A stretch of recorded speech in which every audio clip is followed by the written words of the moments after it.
Welcome to the Grace Covenant Ministries. எனக்கு பின்னாடி இந்த மலை முகடுகள் தெரிகிறது, உங்களுக்கு தெரியும்னு நினைக்கிறேன். சங்கீதம் 121வது சங்கீதத்துல அவங்க பாடலை பாடுறாங்க. என்ன பாடுறாங்க அப்படின்னா, எனக்கு ஒத்தாசை வரும் பர்வதங்களுக்கு நேராக என் கண்களை ஏறெடுக்கிறேன், வானத்தையும் பூமியும் உண்டாக்கின கர்த்தரிடத்திலிருந்து எனக்கு ஒத்தாசை வரும்னு பாட்டு போடுறாங்க. அதனுடைய பேக்ரவுண்ட் என்ன அப்படின்னா, எருசலேமுக்கு வெளியில் இருக்கிற இஸ்ரவேல் ஜனங்கள் எல்லாம் எருசலேம் தேவாலயத்திற்கு போகும்போது, அந்த பண்டிகை நாட்களிலே போகும்போது ஒவ்வொரு மலையை கடந்து போக வேண்டிய சூழ்நிலை இருக்கும். இப்ப எனக்கு பின்னாடி பாத்தீங்கன்னா 1, 2, ஒரு 3 மலை முகடுகள் தெரியுதா? அப்போ அவங்க போகும்போதும் என்ன பண்ணுவாங்கன்னா, அந்த ஒரு கிட்டத்தட்ட ஒரு 5-6 மலையை கடந்து போக வேண்டிய ஒரு சூழ்நிலை. ஒவ்வொரு மலையினிடத்துக்கு போகும்போதும் அவங்களுடைய எண்ணம் எப்படியா இருக்கும்னா, இந்த மலையினிடத்திலிருந்து எனக்கு ஒத்தாசை வந்துடாதா, இந்த மலை எனக்கு பாதுகாப்பை கொடுத்துடாதா அப்படின்னு சொல்லி ஒரு ஏக்கத்தோட அந்த மலையினிடத்திற்கு போவாங்க. காரணம் என்னன்னா, அந்த மலைக்குள்ள வனவிலங்குகள் இருக்கும். சிங்கம், புலி, கரடி, இந்த மாதிரி அவங்களுக்கு பாடுகள், இந்த மாதிரி ஒரு பயங்கள் நிறைந்த மலைகளா இருக்கும். அது மட்டும் இல்லாம இவங்க தேவாலயத்திற்கு போகிறது நிமித்தமாக அவங்க தேவாலயத்துக்கு போகும்போது காணிக்கைகள் கொண்டு போவாங்க. பணமாகவோ ஆடு மாடாகவோ இல்ல வேறு விதமான காணிக்கைகள்லாம் கொண்டு போவாங்க. அப்ப அந்த காணிக்கைகளை திருடுவதற்கு திருடர்கள் கூட்டமும் ஒவ்வொரு மலையினிடத்திலும் பதிவிருக்கும். அப்ப இவங்க போகும்போது அவங்களுடைய மனதிற்குள்ளாக ஒரு பயத்தோடையே போவாங்க. அப்பதான் ஒருவேளை இந்த மலையினிடத்துக்கு போகும்போது எனக்கு பாதுகாப்பு வந்துடாதா, திருடர்கள் இடத்திலிருந்து, வனவிலங்கிடத்திலிருந்து, இந்த மலை வந்து எனக்கு ஒத்தாசையை தந்துடாதா, இந்த மலை வந்து எனக்கு பாதுகாப்பு தந்துடாதா அப்படின்னு சொல்லி ஒவ்வொரு மலையை தாண்டும் பொழுதும் அவங்க பயத்தோடையே ஒரு ஏக்கத்தோடையே கடந்து போவாங்க. ஆனா எந்த மலையினிடத்திலும் அவங்களுக்கு பாதுகாப்பு கிடைக்காது.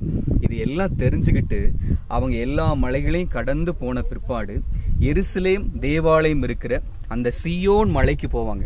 சீயோன் மலைக்கு போன பிற்பாடு தான் அவங்களுடைய இருதயத்துக்குள்ள அப்பாடா அப்படின்னு சொல்லி ஒரு நிம்மதி உண்டாகும். காரணம் என்னன்னா, அந்த மலையினிடத்திற்கு வந்த பிற்பாடு வனவிலங்கோ திருடர்களோ வேறு எந்த மோசமோ அவங்கள தொடரவும் செய்யாது, அவர்களை பிடிக்கவும் முடியாது.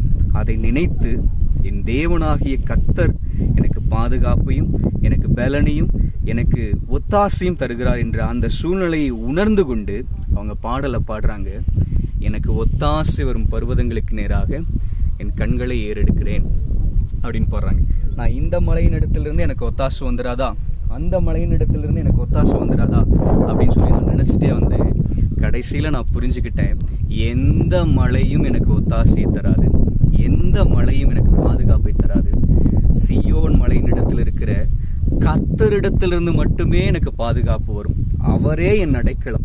அவருடைய சமூகத்திலே வரும் பொழுது எனக்கு தைரியமும் எனக்கு பாதுகாப்பும் எனக்கு திட நம்பிக்கையும் உண்டாயிற்று என்று சொல்லி அவர்கள் சந்தோஷத்தோட அந்த 121வது சங்கீதத்தை பாடுறாங்க.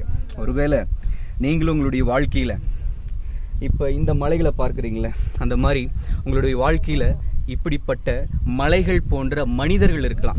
நீங்க நினைக்கலாம், ஒருவேளை எனக்கு எங்க மாமா கிட்ட இருந்து எனக்கு உதவி வந்துடும், எனக்கு எங்க அப்பா எனக்கு பெரிய ஆளு, அதனால அவரிடத்திலிருந்து எனக்கு ஒத்தாசை வந்துடும் அப்படின்லாம் நினைச்சிட்டு இருந்தீங்கன்னா, அதெல்லாம் விட்டுட்டு ஆண்டவரிடத்திலிருந்து மட்டுமே நமக்கு ஒத்தாசை வரும் அப்படின்னு சொல்லி ஆண்டவரை நாம் நம்பினால் அவரிடத்திலிருந்து நமக்கு ஒத்தாசையும் அவரிடத்திலிருந்து நமக்கு பாதுகாப்பும் பலனும் ஆசீர்வாதங்களும் நம்முடைய வாழ்க்கையில வந்து சேரும். இதையெல்லாம் அனுபவித்த பிற்பாடு நீங்களும் பாடுவீர்கள், எனக்கு ஒத்தாசை வரும் பர்வதங்களுக்கு நேராக என் கண்களை ஏறெடுப்பேன், வானத்தையும் பூமியும் உண்டாக்கின கர்த்தரிடத்திலிருந்து எனக்கு ஒத்தாசை வரும் என்று இந்த பாடலை நீங்களும் உங்களுடைய வாழ்க்கையிலே அனுபவித்து பாடலாம்.